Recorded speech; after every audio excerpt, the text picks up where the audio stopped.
गुजारिश करें था कि सराकी सूबे के हवाले नाल खुल के दोस्ते पुलिस आओ।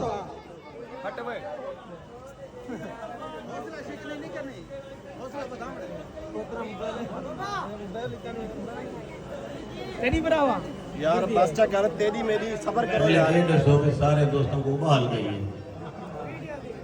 मैं आज आया खड़ा, आज इंशाअल्लाह जरूर सुबह बना के दुनिया की कोई ताकत नहीं रोक सकती। मां में आज रात थी गई, आज सुबह बढ़ सी इंशाअल्लाह। तो ससरे के सूबे के हक के नारा लो, सराकिस्तान जिंदाबाद, सराकिस्तान जिंदाबाद, सराकिस्तान जिंदाबाद। कोई भी काम होवे ना उनके विच इत्तेहाद बहुत जरूरी है। जब तक इत्तेफाक कहना हो सी उम्र तक कोई काम कहना थी मने आसी। मुल्क दुश्मन अनासर ऐसे लोग हैं जेड़े इन सरे के दरमियान भी इन्हां हाथ तक फूट पवाई करें, अलग अलग करने की कोशिश करें लेकिन वो करे ही भी कामयाब कहना थी सन।